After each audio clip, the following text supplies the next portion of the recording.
This is long, but I promise it's worth the read. Hi, me, a 28-year-old female, and my significant other, 28 male, have lived in our townhouse for 3 years. On the very first day we moved in, our neighbors from across the way introduced themselves.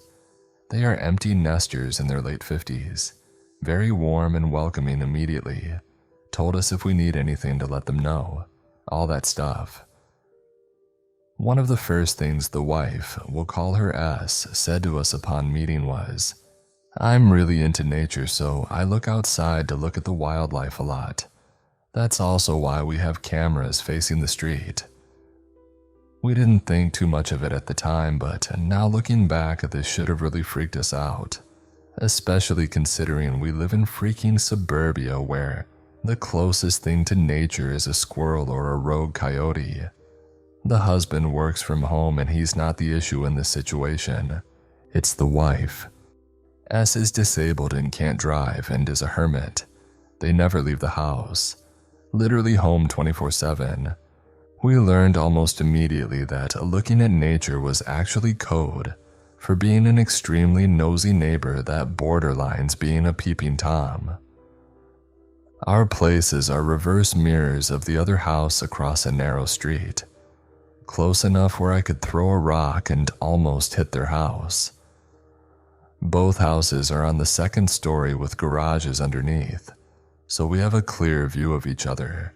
We only have windows on the side facing their house as the other side shares a wall with another neighbor.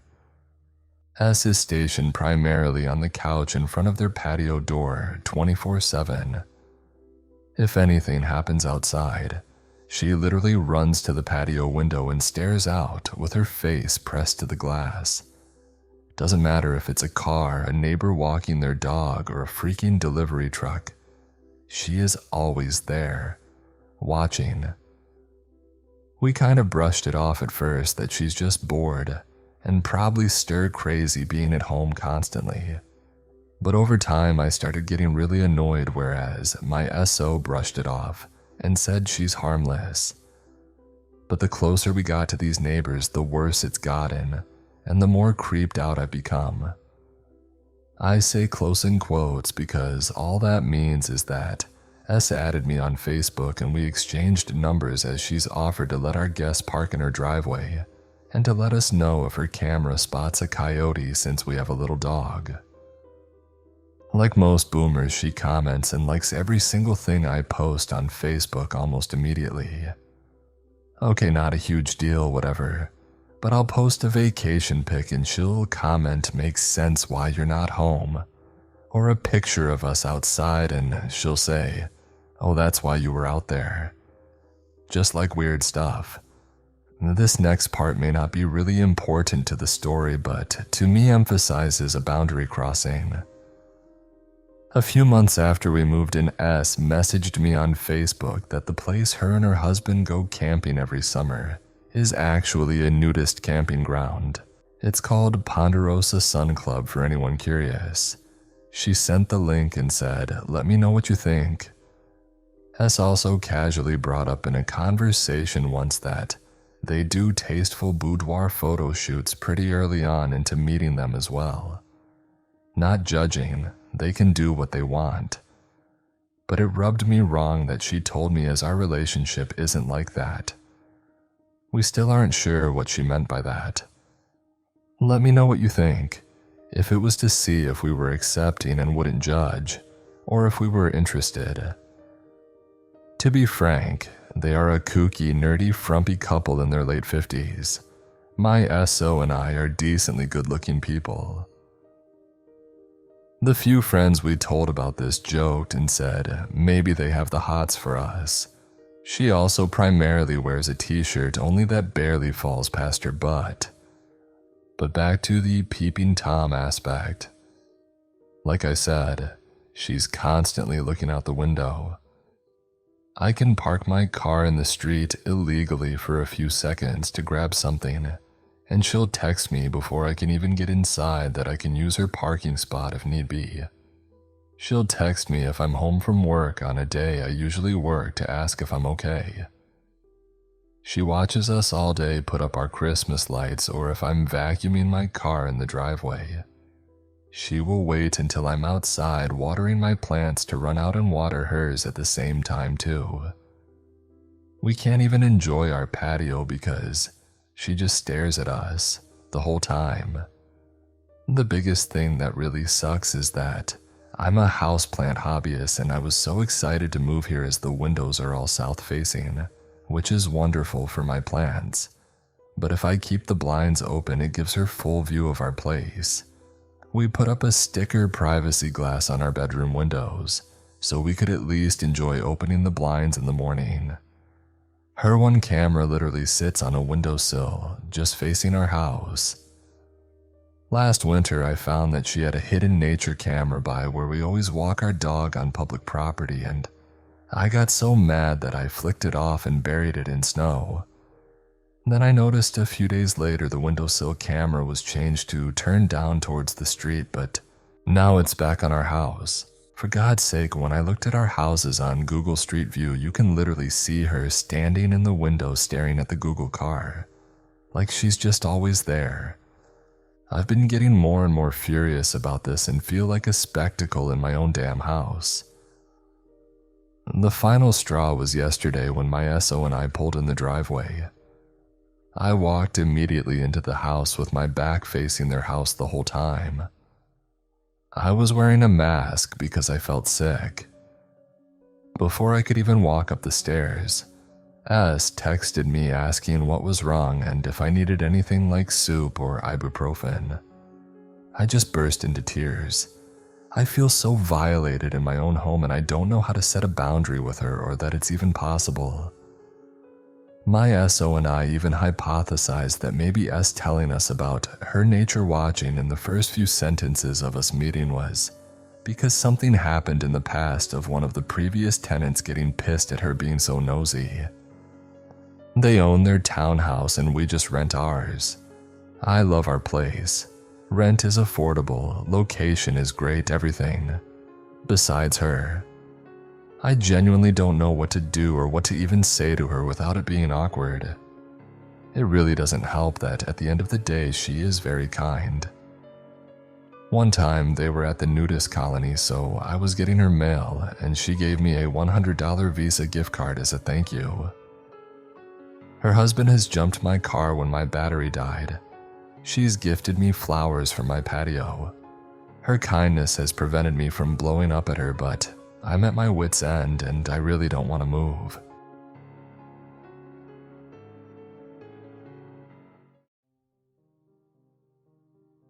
This took place back in 2003 when I was the spry old age of 8. It was a Saturday, so I was home from school, and I dedicated my day to playing Spyro, Year of the Dragon for hours on end on my PlayStation. My dad normally worked on weekends and my mom was on a Monday-Friday schedule, so she took the opportunity to grab groceries during her off days. Both mom and dad always made a big point of never leaving me alone for very long, maybe an hour at the maximum before I was a bit older. This particular day, she had asked me if I wanted to join her on her weekly shopping run, which I was usually incentivized to do so I could sneak some candy bars into the cart.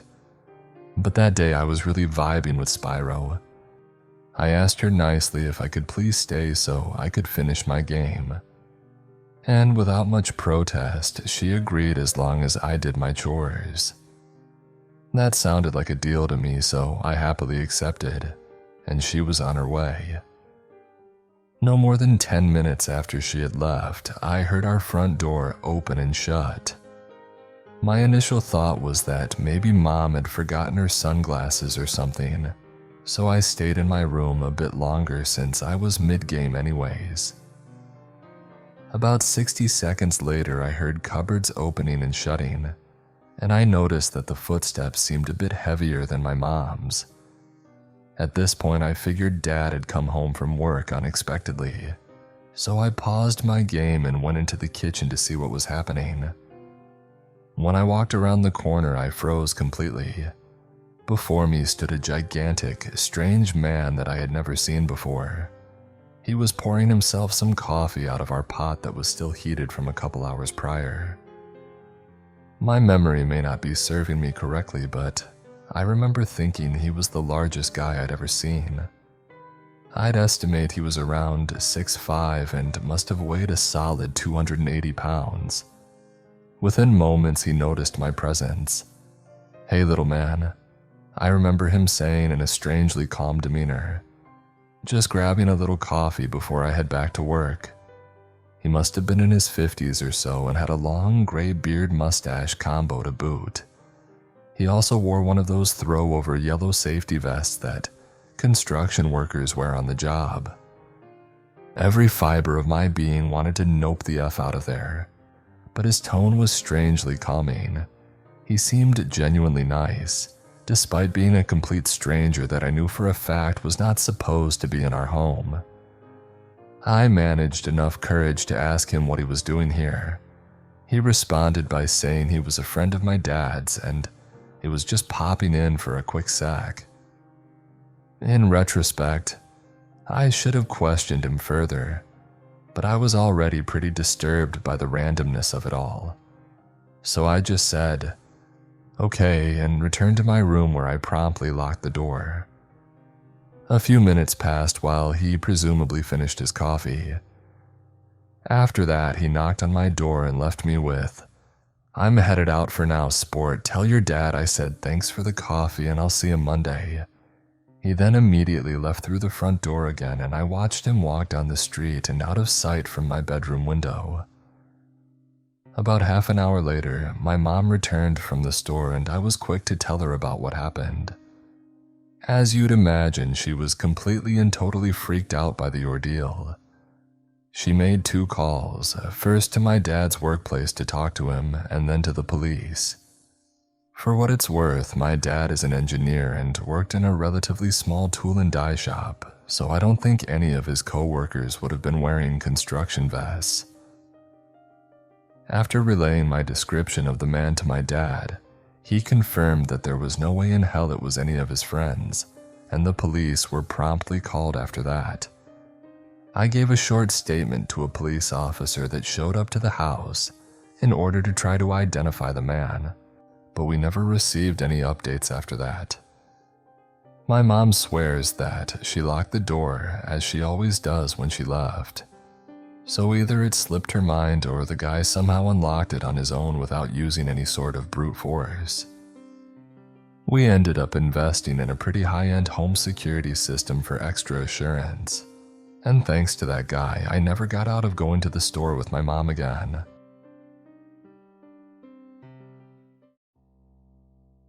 One of the creepiest stories I know personally is from my best friend when he was home at his house babysitting a friend's kid. The kid, whose name was Junior, was roughly 4 or 5, I want to say. His dad was a courier, so would often be doing deliveries late at night. David, my best friend, was a teen by this point, so being home without an adult was no great task. It's important to mention that his father was a pretty paranoid individual who bought into a lot of fear-mongering in the world, so he had cameras set up all over the place. I want to say this happened in 2014. Anyway, David was busy in his bedroom and was minding his own business, but then decided to head into his den, where all the cameras happened to be set up. But the den was locked. David knocked on the door to the den and Junior opened it up. "Why did you lock the door?" David said. "Because of the lady," Junior said. "What lady?" David asked. "Your mom, I saw her in the kitchen." The house's living room was directly connected to the kitchen, and if you were standing in the kitchen entryway, you could see the door leading outside. It was one of those screened-in sitting areas. Junior claimed that David's mother was right there in the doorway. Really strange, especially considering David's mother had passed away just about 8 months prior. David was chilled by the remark, but the skeptic in him knew it was likely just Junior's overly active imagination, so he agreed to go and check with him. He brought a kitchen knife, if I'm remembering the story correctly. He walked with Junior down the hallway into the kitchen where the door was open. The door being open was pretty normal.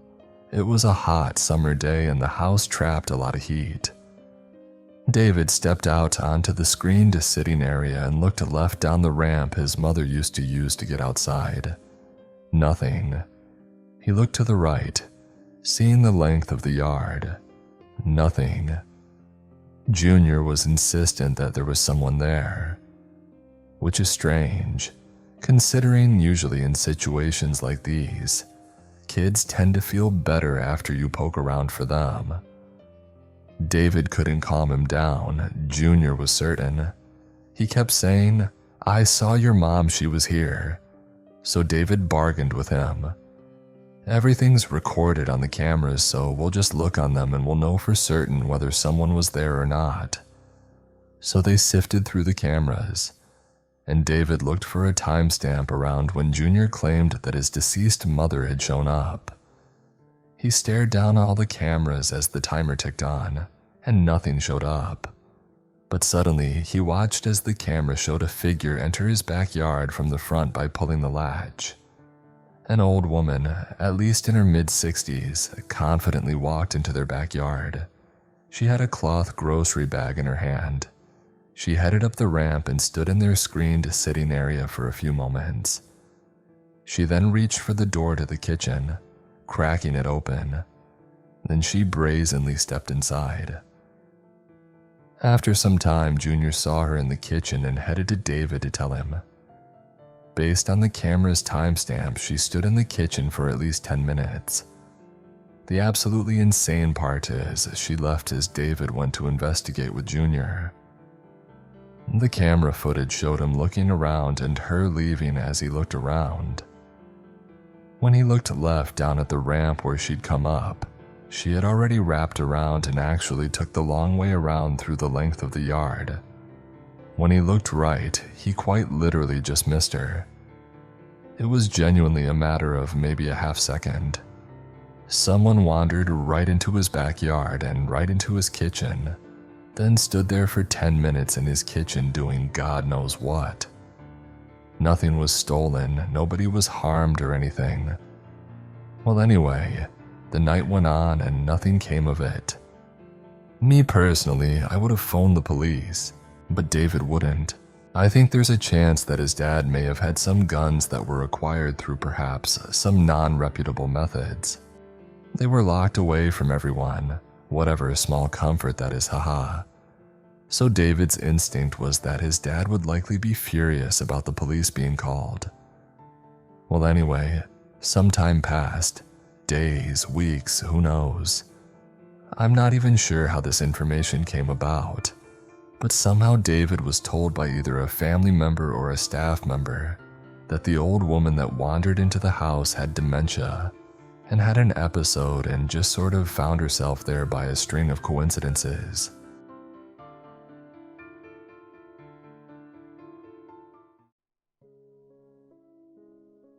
This happened at my work just a few nights ago, and it definitely felt like a case of being in the right place at the right time. I had just gotten back from my break and was on my way back to my workstation when a middle-aged woman stopped me and asked me for help getting into the store's Wi-Fi. After a few minutes of trying to fiddle with it and troubleshoot, we found that her phone was almost completely without service. She reacted to this with a level of distress that seemed to go above and beyond mere frustration over not being able to use an app. I sensed that something serious was going on, so I asked her, "If you don't mind me asking, what exactly are you trying to do? Maybe I can help you figure out an alternative." She then informed me that she was in an unsafe situation. She mentioned a psycho who had been trying to follow her and said she was trying to call a friend of hers for help. Despite the fact that I'm technically only supposed to use it for work-related purposes on the clock, I immediately offered to let her use my phone, and she gratefully accepted. Her friend luckily picked up the call from my phone And in her conversation with them, I heard her say things like, "I accepted help from someone whose intentions turned out to be no good, and now he's after me. I'm at Walmart. I'm scared he's gonna come into the store and find me. Please come pick me up as soon as possible." After she hung up, I asked her if her friend was on their way and if she was gonna be okay.